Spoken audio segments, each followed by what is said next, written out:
हाँ तो प्यारे बच्चों नमस्कार। फाइनली राजस्थान बोर्ड कक्षा 9 स्वास्थ्य एवं शारीरिक शिक्षा का जो पेपर है वो फाइनली आपके आज हो चुका है। इस वीडियो के अंदर इस कंप्लीट पेपर का फुल सॉल्यूशन, कंप्लीट पेपर की फुल आंसर की आपको इस वीडियो के अंदर मिलने वाली है। आपका पेपर कैसा हुआ, आपने 30 में से कितने नंबर का स्कोर किया, आपका पेपर ईजी था या हार्ड था, तो ये आप सभी बच्चों को कॉमेंट बॉक्स में जरूर बताना है। तो इस वीडियो के अंदर इस कंप्लीट पेपर का फुल सॉल्यूशन आपको एक साथ ही इस वीडियो के अंदर मिलने वाला है। तो साथ साथ में आप अपने उत्तर मिलान कर सकते हैं कि कौन सा क्वेश्चन आपने करेक्ट किया है और कौन सा क्वेश्चन आपने रॉन्ग किया है। तो टोटल 21 क्वेश्चन आपको पेपर में दिए गए थे। तो टोटल 21 क्वेश्चन का जो फुल सॉल्यूशन है वो आपको इस वीडियो के अंदर मिलने वाला है। और यहां पर आप देख सकते हैं कक्षा 9वीं अर्धवार्षिक परीक्षा 2025-26 का ये पेपर है, आपकी स्वास्थ्य एवं शारीरिक शिक्षा का पेपर है जो फाइनली हो चुका है। इस वीडियो के अंदर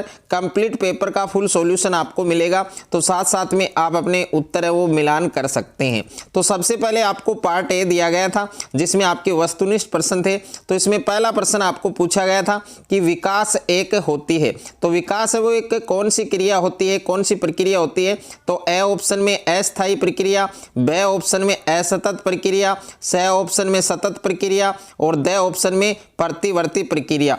तो इसका सही उत्तर आपके सी ऑप्शन होगा।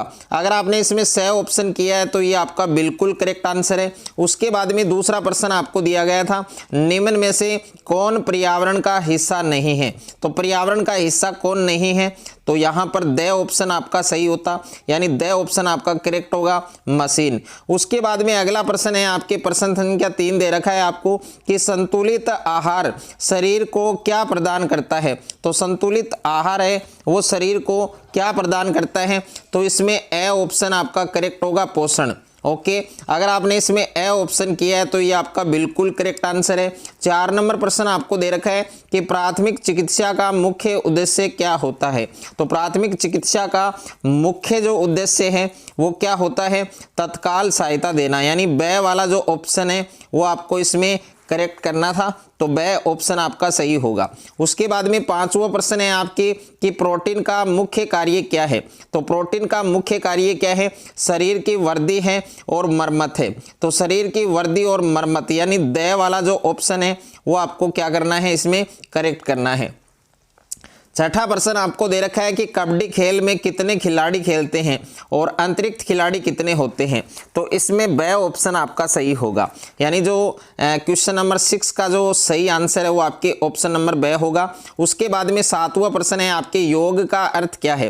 तो योग का सही अर्थ क्या है, आपके मिलन है। ओके, तो ए ऑप्शन आपका क्या होगा, करेक्ट होगा। उसके बाद में नेक्स्ट है आपके 8वां प्रश्न दे रखा है आपको कि हमें सड़क पर किस तरफ चलना चाहिए। तो हमें सड़क पर किस तरफ चलना चाहिए, तो इसका सही उत्तर आपके क्या होगा, ए ऑप्शन होगा, यानी दाईं तरफ, यानी राइट साइड में। ओके, तो ए ऑप्शन आपका सही होगा। तो टोटल 8 वस्तुनिष्ठ प्रश्न थे आपके। तो 8 में से 8 किन किन बच्चों के सही हैं वो स्टूडेंट एक बार कॉमेंट बॉक्स में जरूर बताएंगे। उसके बाद में देखिए भाग ख आपको दे रखा था, पार्ट बी आपको दे रखा था और पार्ट बी के अंदर आपको रिक्त स्थान वाले प्रश्न पूछे गए थे। तो प्रश्न संख्या 9 आपको दे रखा है कि सूर्य नमस्कार के एक पूर्ण चरण में कितने आसन होते हैं।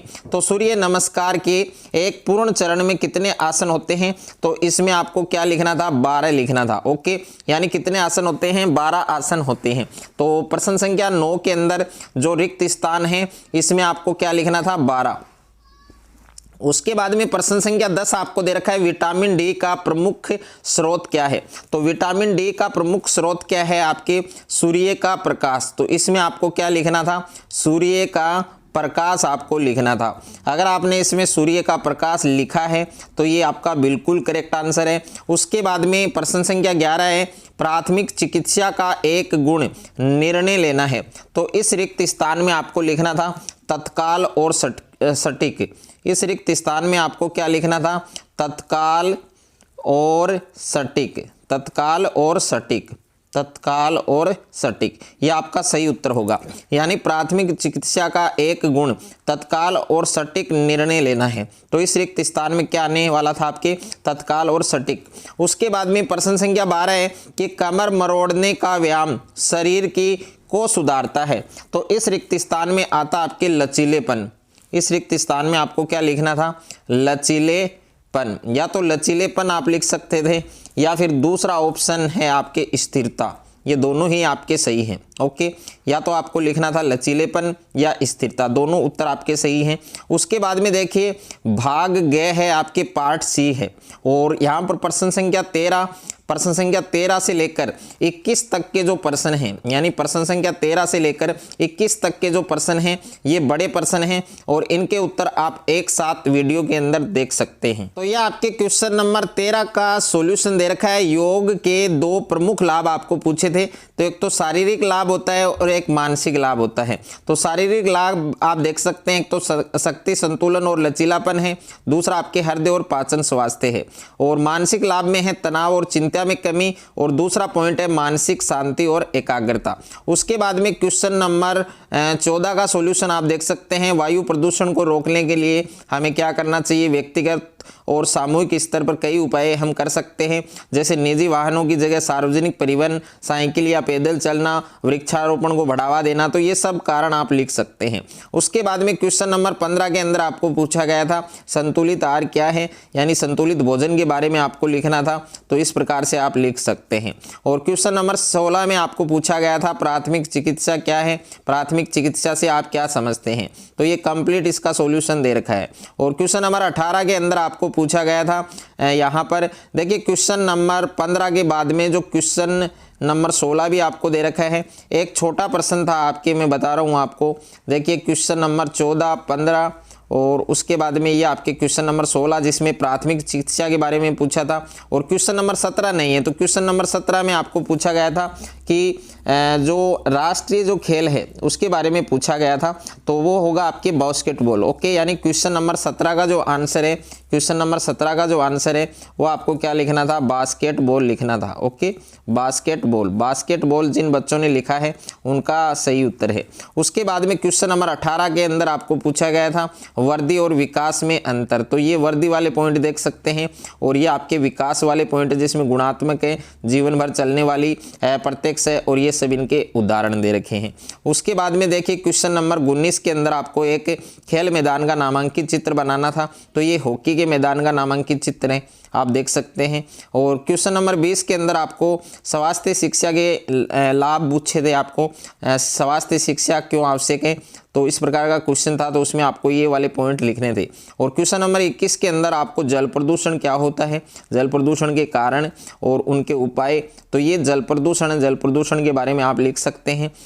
उसके बाद में नेक्स्ट है आपके जल प्रदूषण के कारण, जिसमें औद्योगिक अपशिष्ट दे रखा है, कृषि अपशिष्ट है, शहरी सीवेज है, सामाजिक और धार्मिक गतिविधियां हैं, प्लास्टिक और अन्य कचरा है, तेल रिसाव है, वनों की कटाई है। उसके बाद में ये आपके जल प्रदूषण रोकने के उपाय, यानी किस प्रकार से जल प्रदूषण को रोका जा सकता है। तो अपशिष्ट जल का उपचार है, प्लास्टिक का कम उपयोग, जागरूकता फैलाना, कचरा प्रबंधन, रासायनिक उर्वरकों का कम उपयोग, जल संरक्षण और धार्मिक अनुष्ठानों का पालन।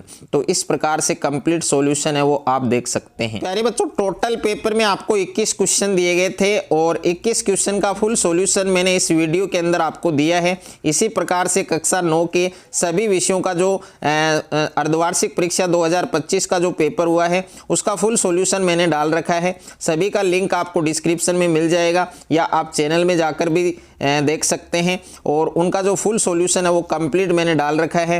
तो अगर आपको ये वीडियो अच्छा लगे तो वीडियो को आप ज़्यादा से ज़्यादा शेयर करें, ज़्यादा से ज़्यादा वीडियो को लाइक करें, और चैनल पर आप नए हैं तो चैनल को सब्सक्राइब कर लीजिए, और साथ में नोटिफिकेशन बेल को प्रेस कर लीजिए।